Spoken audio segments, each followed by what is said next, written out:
Hello, everyone, and thank you for joining us again on another episode of Leadership for the Now. My name is Florungo, and I'm so delighted to be with you today. And today, I'm joined by my teaching partner, Alena and I. Welcome, Alena. Hello, everyone. Hello, Florin. How are you doing today? I'm doing great. And you? Me too, a little bit like freezing, but it's okay.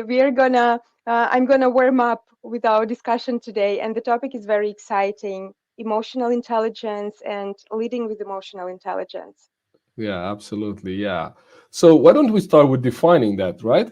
Should we? Yes, would you share Yeah, what is absolutely. your understanding of emotional intelligence and why is it important? Because nowadays I hear lots of people really paying attention to that, speaking about that.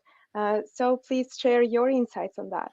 Yeah, absolutely. So, in my experience, emotional intelligence is actually being able to, on one side, recognize our own emotions and how they impact our leadership and other people, but also manage those emotions in different situations, so we don't become too emotionally or we don't act emotionally, and we don't allow those emotions to come into in our way when we need to make a decision or to manage a conflict. So this is the first part, is recognizing and managing our own emotion, and then the second part would be to also recognize emotions in other people, like when we speak to someone, to kind of really feel in which mood they are and how do they react, and pay attention to all these kind of non-verbal cues and non-verbal communication signs that people like me were completely I was completely blind to. I will be honest, when I started in my leadership career, I was just working as an engineer and then become project leader and then leader.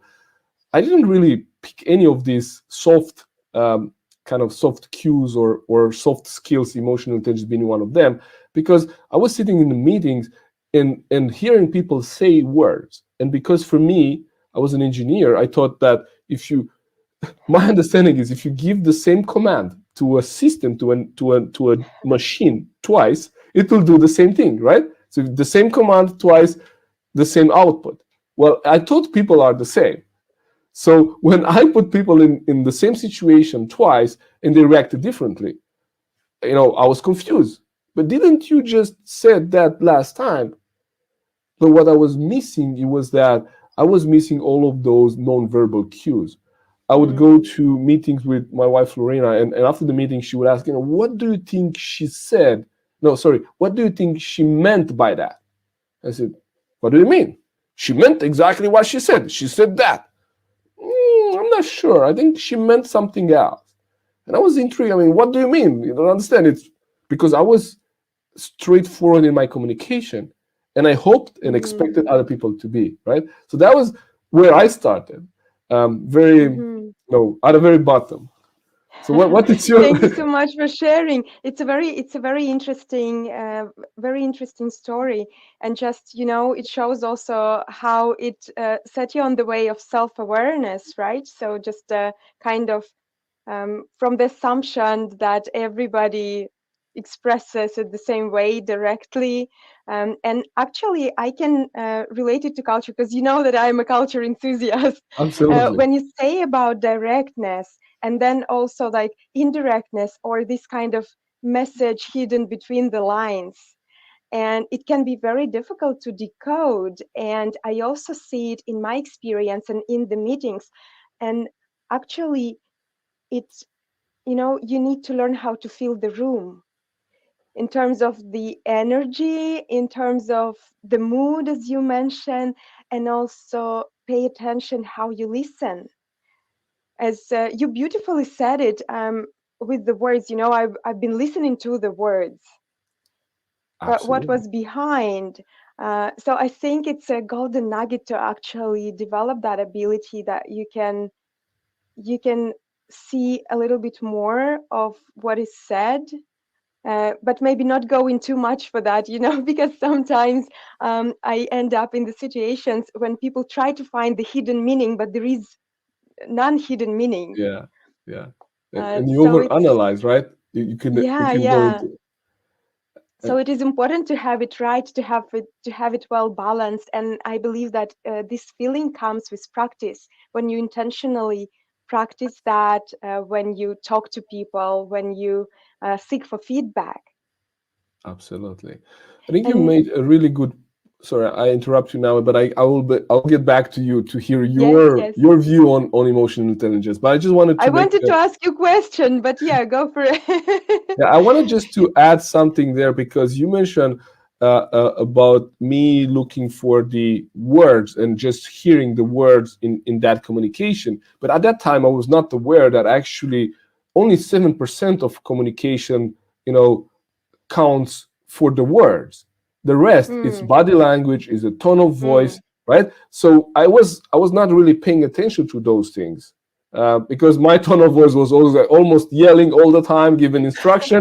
So for me, I was like one tone, right? Maximum volume all the way until I exhausted myself and then I was quiet. But I didn't pay attention to the body language and the tone of voice and the nuances in the words. So I missed that. So thank you for just pointing out that I was missing a big part of the communication. Mhm. And if we're not emotionally, intelligent, or if we don't develop our emotional intelligence, then we might miss these too. And whenever we are in situations where those matter, well, we're going to have a disadvantage. Yeah, yeah, that's true. I'm curious to hear more about this. Like, what was your turning point? Was it the conversation with your wife after the meeting, or was it something else when you actually, entered this state of awareness? Well, it was a long process. It was not a turning point or something that I will say I become aware of in one sitting or at one time, but I become more and more aware. I guess what happened is that I got introduced to personal development. Like we were in a Mm, situation for Nai and I where we kind of needed to redefine what our relationship was. So we went to a retreat, and at that retreat, we kind of learned some things about how the mind works and how we work as human beings that we didn't know before. So it was a lot about our feelings and how to express those, and then we got more interested in that. And there were different methods that they were shared with us on how to speak with other people. And if you try this tone of voice, and if you try this way and the other way, it might help. And at the beginning, I said, well, I don't need, because I know how to do it. So little by little, I started to just introduce those things to kind of, first I wanted to try them and see, like you got a new phone and now you want to see the capability of this phone. So I got mhm, this new skill of, okay, maybe if you're not yelling all the time, or maybe if you're if you're just maybe a little bit more patient for your team to kind of share with you their ideas, so you're not kind of take over of the conversation, maybe you get some new ideas that you're missing otherwise. mhm, So I just started practicing those little things that I like, those little tips, and I started to notice that they actually work. And I mhm, think mhm. that's when I really understood, okay, so I think all the time I was missing something, and Florina, my wife, was not crazy by seeing it, because I was saying, okay, I mean, you're overanalyzing everything. That was my view. And this is not a, I don't want to make this about gender, but you know, because of the way we are raised, boys and men are actually, their emotional intelligence is less developed, because we don't go to Mhm. art classes, we don't go to piano, we actually play with hard toys, with machines, with things that do not develop our soft side. So I think It that is was, culture related. It is culture related I as probably it well. is. At least I talk about Romanian boys and girls, right? We need to specify that, yeah, because it works different in Sweden, and I see this difference actually in the upbringing. I hope that the world is changing and shifting now. Still, there are cultures with where the gender roles are kind of well defined in terms of what is accepted for a Yeah, man to do and what is expected from a woman and things like that. And in the culture where I grew up, it was always you could hear dads and moms saying to their sons, "Boys don't cry," why are you crying? Stop crying. So imagine like when your emotions are suppressed when you are a child, and then you grow up, you just you don't learn how to decode emotions, you don't learn how to express and manage your emotions. So then you have to really digest it all, and kick this restart button when you are in I don't know, when you experience this kind of turning points, this kind of situations that lead you Yeah. on the path of awareness. Yeah, absolutely. Yeah, that's such a great point. And yeah, of course, I grew up in post-communist Romania, and Yeah. and that was 40 years ago. Like when I'm 40 years old, so of course things have changed. But what I'm saying is that because of my upbringing, I was not prone to develop. Yeah. And this is not a gender, okay, it's not a gender related thing. So you might be very well be a girl or a young woman and not being exposed to emotional intelligence and not needing to develop that emotional intelligence. But what I want to also add, I think this is a very good, a very important distinction here is what the difference is between emotional intelligence and IQ. IQ Mm. is something that is related to the biology of our brain, to the physical organ of our brain, and that is something that is fixed. In other words, it's set at birth. You have the highest IQ around the age of 80, 20 years old, and then it starts to decline. And as you get older, it declines.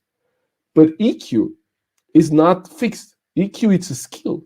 EQ is something that you can learn. It's a So it muscle. doesn't matter your upbringing. Doesn't matter from where you start. You could start like me. I started from -2, right? Not even zero, right?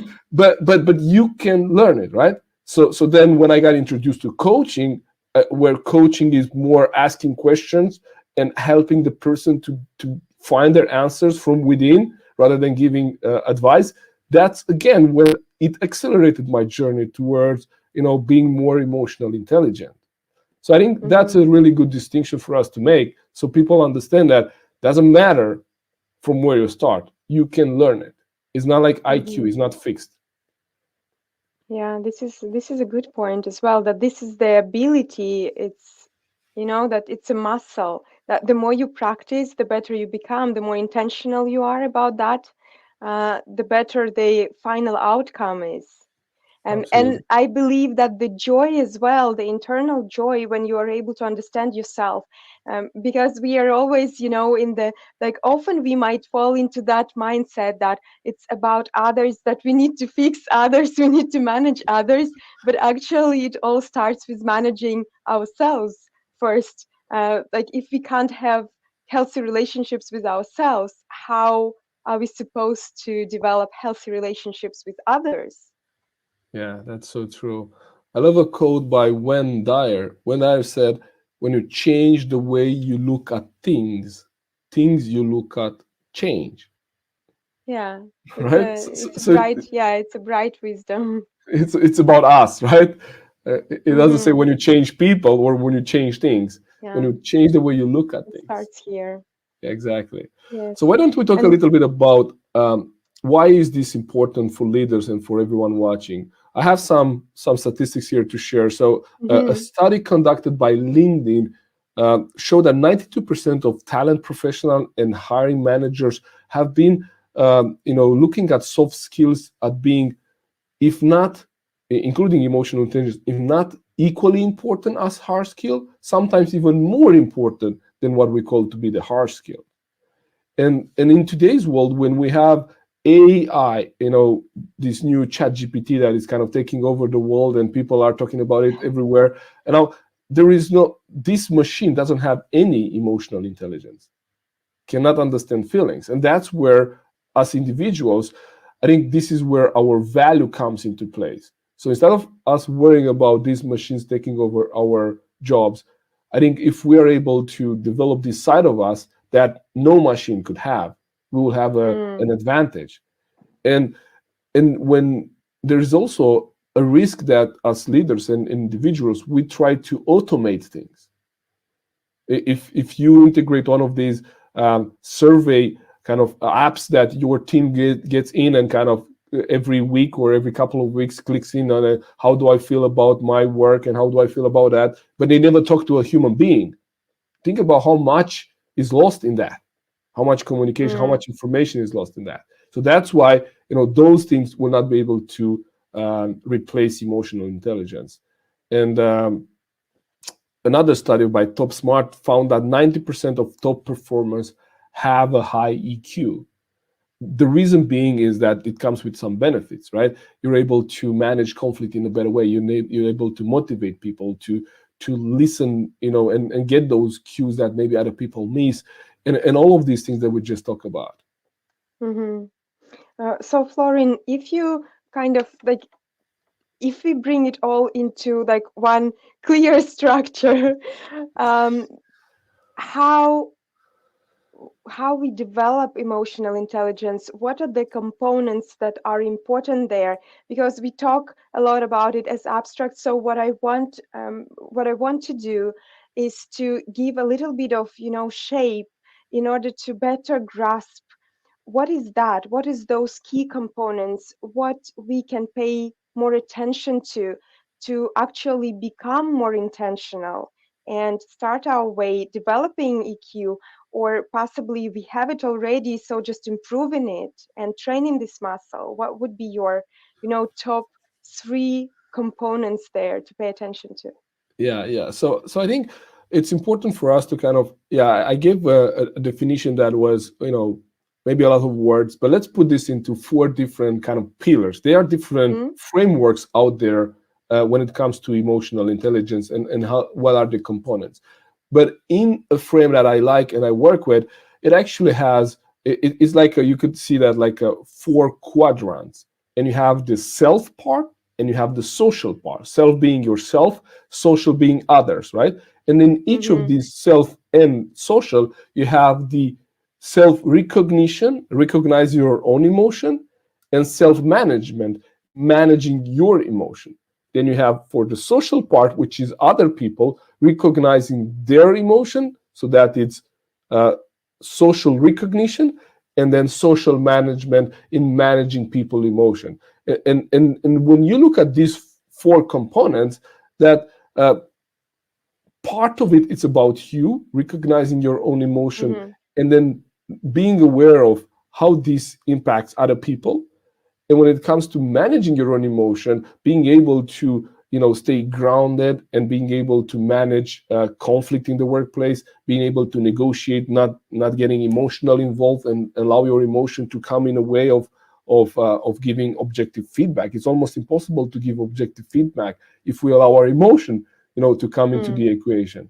And then when it comes to, and then for leaders, of course the self part, it's important for everyone, but for leaders it's even more important, the social recognition and social management, because that's when you work with people. When you work with people, for example, you had a great night's sleep and you're really happy, and you go to work with a smile on your face, and someone on your team comes after maybe you had a really tough night, and it is not your emotion only in the workplace, right? Everyone comes with their emotion and the baggage in the workplace, and you as a leader, first you have to recognize, oh, Alena doesn't seem to be in her mood today, so maybe I'll have a chat with her and see what's going on, right? Rather than jump to assumptions, or go to the first topic on the agenda and not even recognizing that she's maybe not at her best today. Maybe she needs some support, or she needs some help, right?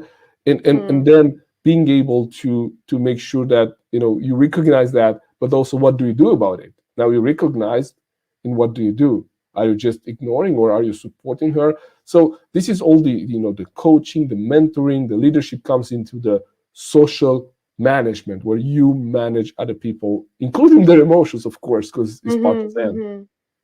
Yeah, That this doesn't is a make sense, brilliant kind of. explanation. Yeah. Yeah, and I'm also thinking a lot about psychological safety here, also how much it impacts the way we behave, the way we allow ourselves to actually um, express our emotions. And for instance, when talking about self-awareness and the ability to recognize your own emotions, you have for example, you have a developmental conversation with your manager, and Yeah, then you feel that you had a bad day or something happened, something personal happened. And I would say many people just go with it. They ignore that feeling, they enter conversation, and yeah, it might go okay. But I think that in these situations, how we can train, one of the ways to train this muscle is to actually admit that and say, I'm not feeling good today. Let's have this conversation some other day. So today I'm not able to receive what you are going to share. And uh, this is for a mutual benefit. Very often we are so much afraid to, okay, this person is busy, we booked our time already. But then this awareness actually saves you from unproductive meeting, from the waste of time, and also contributes to deeper relationships. absolutely. So I think that there's a lot to reflect on, even whether it's in family situations, in family relationships, or at work with colleagues, with bosses, with employees. So it's very important. Absolutely. That's such a good example. And yeah, and it would be so easy for us to just say, I don't feel well today. Mm, I mean, it's not we think it's complicated, but it's not as complicated as it is because we already feel those things, and we know. I think I hate. I don't feel well, and I need to go and discuss with my manager. I hate that meeting, right? I mean, when you go with that yeah, feeling, what's yeah, the outcome that you're gonna get, right? yeah, yeah. Rather than saying, okay, I don't feel well today. I don't think it's a good idea for us to have this conversation today. And I think if you have an emotional intelligent leader, they will definitely understand and support you. I would appreciate Yes. if someone comes to me and tells me that, right? Mm-hmm, mm-hmm. And as a leader, you can also notice that and you can address it in that space. Like, okay, I hear that you are signing deeply. How do you feel? Do you feel it's a good time to have this conversation, or possibly we can take it tomorrow or next week? So just checking in. And it's also about psychological safety, it's about trust, it's about emotional intelligence. So all those components kind of are connected, and they play really well together. Yeah, absolutely. And I think, in my view, it probably starts with emotional intelligence because, in order for us to create a psychological safety, first of all, we need to be aware of how do we come across to the team. Like Mm, for the team to feel safe. First of all, I need to understand what it is, in my view, a safe environment, and then be aware that maybe for Alena or someone else, a safe environment might look different. mm, I work a lot with personality assessments, and for someone which is a more, let's say, stable and team worker, for them, safe might be non-confrontational, right? And that might not be what the team needs. Sometimes we kind of need to challenge things, and so mm, then you have to be aware, how is your leadership coming across? Is it confrontational, or are you actually participative, and are you kind, and how do you react to maybe one of your employees saying that they don't feel well, or they don't feel that this is a topic that we should be discussing?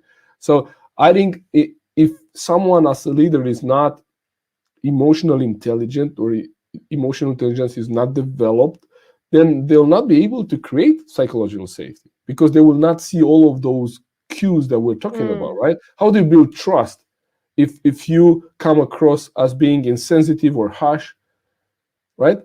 Uh, an example I usually use, and I want to share, is about a leader needing to provide feedback to one of their team members about, a performance that it was not at the level they expected. So how do you provide that feedback? You could provide that feedback in a way that I used to provide it, where I say, hey, this is not acceptable. This is the right, and I was quite it's the direct about. wrong way to do things this way. Yeah. And you know why? Because I was motivated by those things. For me, Mm, if you told me this is not right, I would actually own it and fix it. But other people react differently to it. So if I would have just gone, and I've done this. I'm guilty. I've done this. Went into meetings and try to give feedback to my team the way I wanted to receive that feedback, Mm. not the way they want to receive the feedback. And it was, I can tell you, it was not a productive meeting. They probably thought that I was, harsh, that I was insensitive, that I didn't really take into account that there were other components in that equation, because many times the situation is not as black and white, it's many shades of gray, and I kind of Mm-hmm. ignored those. Or you could actually go there with you being emotional intelligent and reading the room and reminding yourself, oh, especially if someone on your team, I hope you kind of know their personality styles and behavioral preferences. And when you go there, you're ready to kind of, we call this to adapt your style to theirs. And when you go into that meeting and you give that feedback, then you adapt. And then now, if they're a more calmer person and talk slowly, then you also kind of match that and mirror that behavior, right? You're coming out here and hey, how are you doing? Let's go and let's do this. And they say, "Oh, okay." Yeah, Yeah, it's definitely important to feel the room, and as you were sharing now your experience, I also feel that what is like something that we often miss, is about, we have this golden rule, kind of treat others the way you want to be treated, but it doesn't work. You might apply it to some situations. When we talk about kindness, for instance, yes, treat others with kindness. When it comes to different ways we communicate, we give and receive feedback, treat people the way they want to be treated. And as a leader, help them to also get this self insight. What is it actually that, how do I come across to others? What are my preferences? Because sometimes we don't know. It's like fish in the water. This story about old fish and two young fish swimming in the water, and old fish asks, "Hello, how is the water?" And they're like, what is he talking about? So we are often so unaware about what is going on inside, what our preferences are, that it's definitely the first step to start with, in my opinion. And as leaders, we can enable people to do that. We can help them, to inspire them to reflect on those things and share what works for us as well. How can we, expect from people to react in certain way, to provide feedback to us in certain way, if we don't share about our preferences? yeah, absolutely. I think you're making such a good point, and we are probably, we can talk about this for 1 hour, but we only have usually 30 minutes, and we're already almost there. So let's give people some practical things that they could do, right? So you mentioned now, this, I think this is one of the first things we could do to improve our emotional intelligence. It's self-awareness, right? Practicing Mm-hmm. self-reflection, what you just mentioned, right? Being aware of our emotion, and this, there are different ways you could do that. For me, one part that helped me a lot was, on one side, working with a coach, someone that could hold a mirror to you, but also journaling. Like me, uh, Mm. writing about the way a meeting went, or how do I feel about this situation, allowed me to kind of put my feelings into words on a piece of paper or a notebook. And it helped me because then you can see them. They are there. It's not like something that you're not, because you either verbalize what you feel in front of someone else, like if you have a coach and work with a coach, or in my opinion, you put it on paper, because Mm-hmm. it's only when you actually say it or write it that it becomes clear to you. There is no doubt about what you're feeling, right? So that's self-reflection. Could be by yourself, but if that doesn't work for you, maybe work with someone that could help you. I think that will be the first thing that will put there. Then maybe active listening. We talk about Mm-hmm. getting those cues that I was not getting, right? um, One of the leaders I coach recently asked me, Florian, I think I need to get better at asking questions. And I think in Mm-hmm. order for us to get better at asking questions, we need to be able to listen better, right? And then be able to listen to understand rather than just to reply. That's Yes. very, because many times we just kind of stay quiet to get our turn to reply rather than listening what is being said. So these two, then seeking feedback, right? You just mentioned seeking feedback, Hmm. and this could be done in a informal way, like you just sitting with your team or with someone that you trust and ask them about you know uh, areas that you want to improve. But it can also be done in a more formal way, like 360-degree assessments or other type of assessments that your team or someone that you work with could give you feedback. Yeah. I'm thinking also about, with seeking for feedback, it's something that, in my experience, I see people just don't dare have such conversations. And just, crossing that border is very important, not only for our sake, but for the sake of those people who we actually ask, because they get this feeling that it is okay to do it. And if you are sharing, probably, it will set me on that way as well, that, oh, okay, I also want to share. And let me know what you think about my emotions. How do I manage this situation or that situation? So that we become somehow accountability partners in Absolutely. this developmental process. And also it contributes to relationships, it contributes to more positive social environment, and we can actually say what are the costs of not developing emotional intelligence. And we can point out so many different aspects in relation to just how people feel burnout and stress and isolation, even like without showing that, and then just quitting or just losing the engagement and motivation to do things.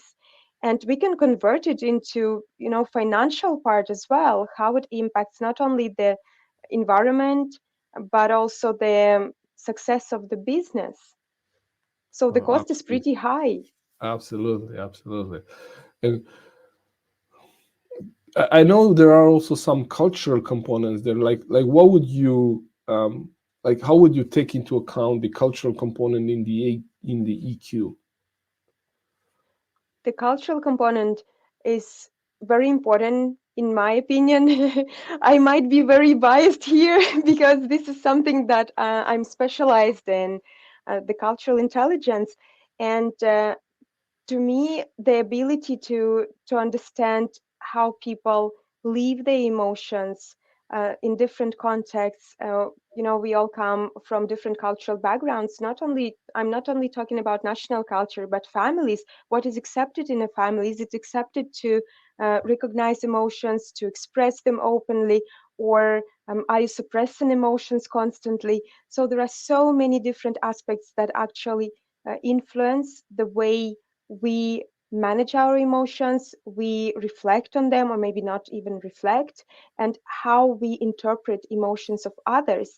And the key component for me here is that you should challenge the assumption that if you are emotionally intelligent leader in one culture, that you just take and transfer those abilities to another culture, because there might be different culture cues, different norms, values, and beliefs.